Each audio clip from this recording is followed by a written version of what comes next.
I'm extremely happy to meet the viewers of my YouTube channel in yet another module, Success to Gate Control Systems, Module 24. I request you to watch my videos, subscribe the channel and share the videos with the learning community so that the learning community gets benefited to a greater extent. I also want your feedback and comments for improving my presentation in the forthcoming videos. Let me move to the question number 1. It is taken from GATE 2017 Electronics Engineering Set 1 question number 19. Consider a stable system with a transfer function. Transfer function is given where B1, B2, etc., BP and A1, A2, etc., AQ are real valued constants. The slope of the Bode log magnitude curve of G of S converges to minus 60 dB per decade as omega tends to infinity.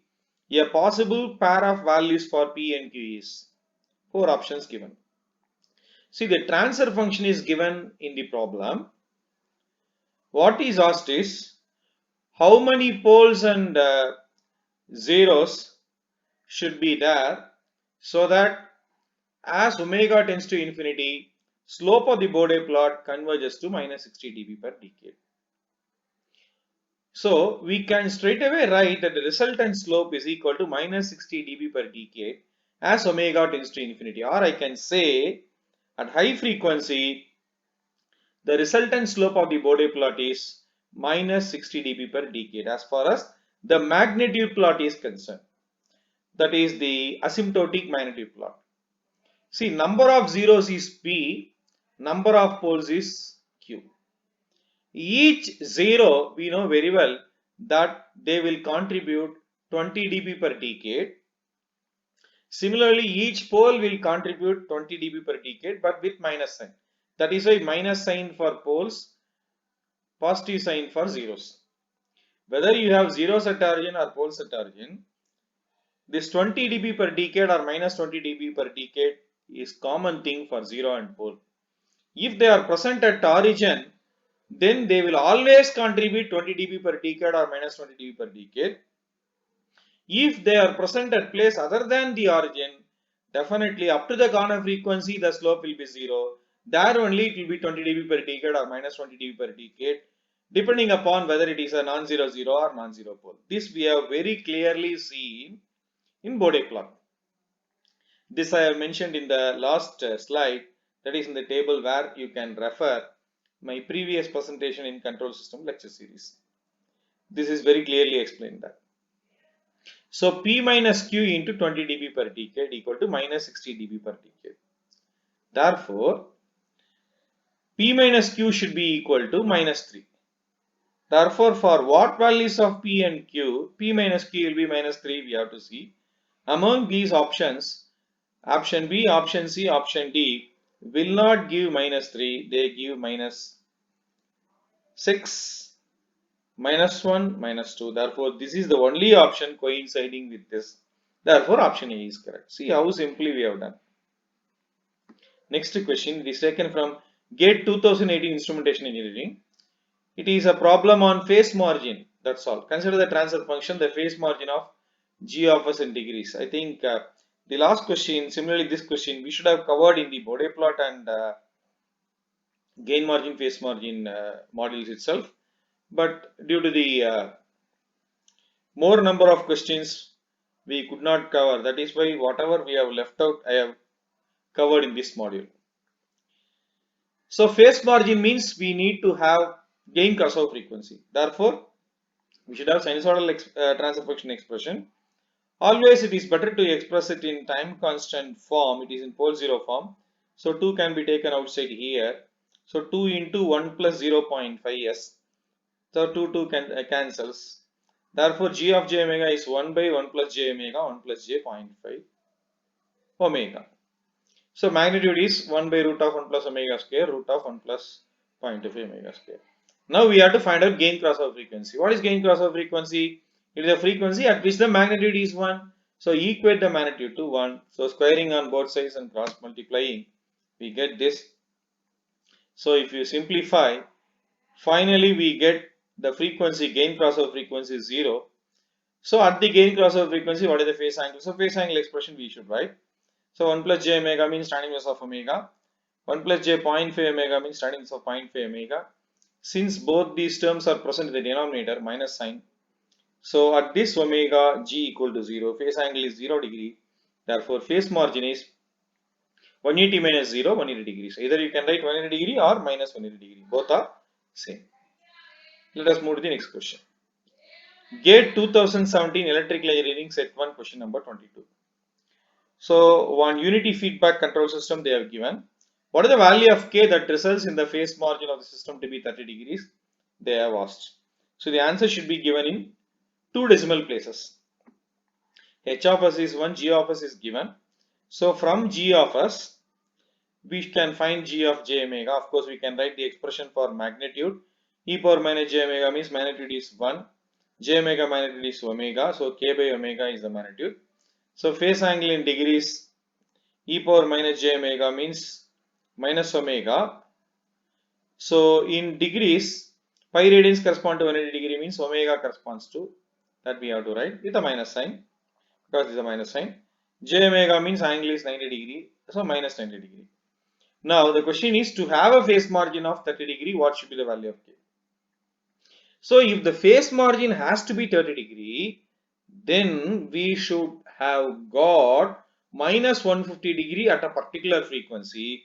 That frequency is only gain crossover frequency. Therefore, equate the phase angle expression to minus 150. So if we equate the phase angle to minus 150, we simplify, you get omega g as 1.0472 radian per second. And we know at gain crossover frequency, at this frequency, that is for a phase margin of 30 degree, and at this frequency, magnitude is K by omega, K by 1.0472, and that should be equal to 1, because at gain crossover frequency, gain should be 1. Therefore, what value of K will make this one? 1.0472, corrected to 2 decimal places, 1.05, that's all. So it is taken from GATE 2018 Chemical Engineering question paper, question number 32. So we have to match the items in column A with items in column B. So pure dead time, pure capacity, inverse response, first order process with unity gain, and 4 options are given. And we have to choose the best option. Before going to this matching, first let us understand about each option in column A. So pure dead time means the transfer function will be e power minus std. So there won't be multiplied by 1 plus st or something will not be there. So it is pure dead time. So amplitude, if you find out, e power minus st amplitude is 1, because e power j theta is 1, that's all. So in frequency domain s equal to j omega, of course, so magnitude is 1. So amplitude ratio 1 means P is mapped to 4. So P is mapped to 4. Right. Next. Pure capacitive means if it is current is leading the voltage by 90 degree. If it is voltage is lagging behind the current by 90 degree. So phase shift is 90 degree. They have given minus 90 degree. Therefore, this phase angle minus 90 will match with this capacity. The third one, first order process, they have asked.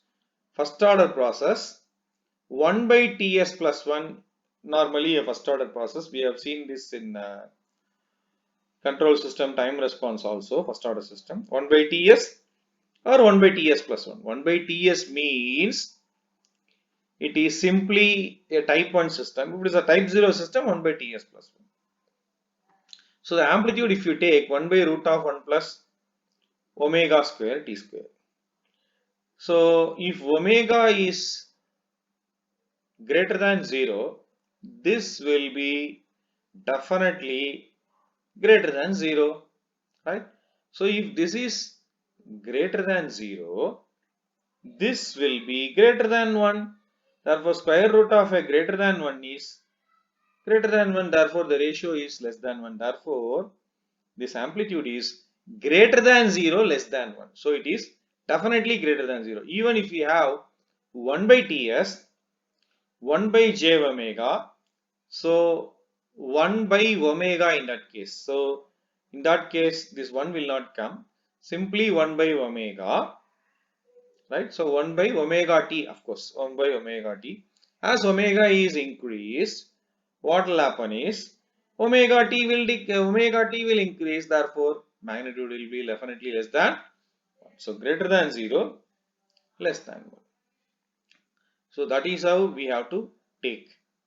So this corresponds to this.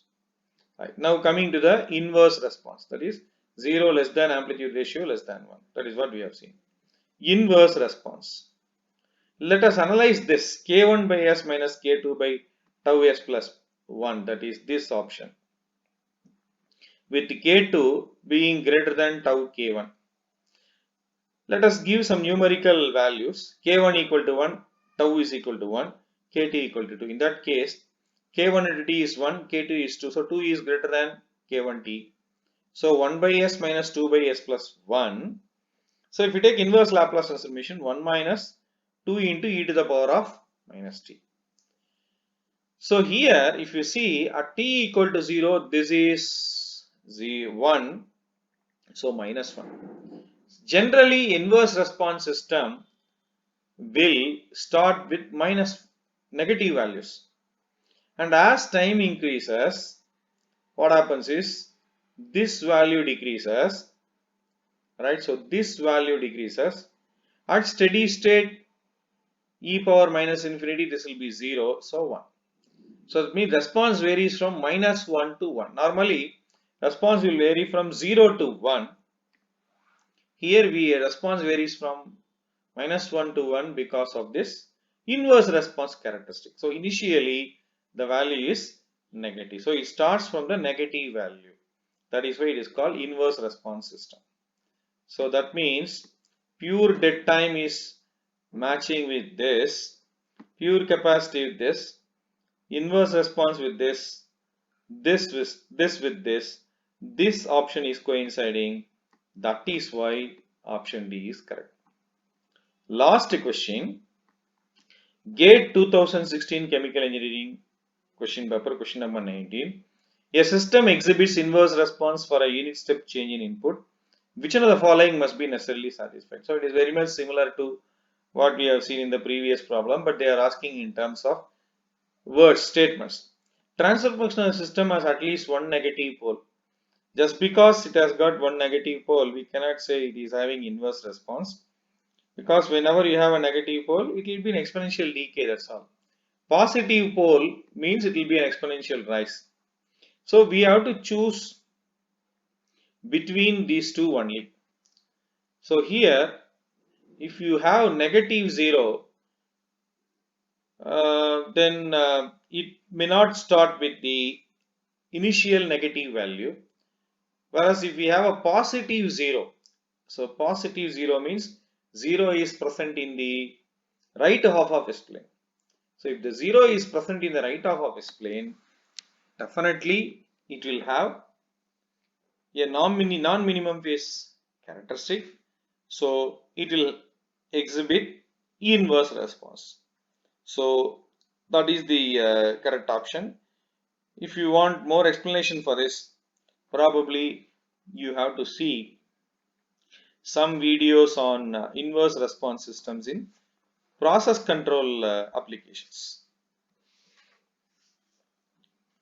So for detailed analysis of all this, I have given the corresponding video in my regular control systems lecture series. So you can view this through this URLs. I hope you have enjoyed this video. So I thank you very much for watching my video. I will meet you in yet another module. So till I meet you, thank you and goodbye.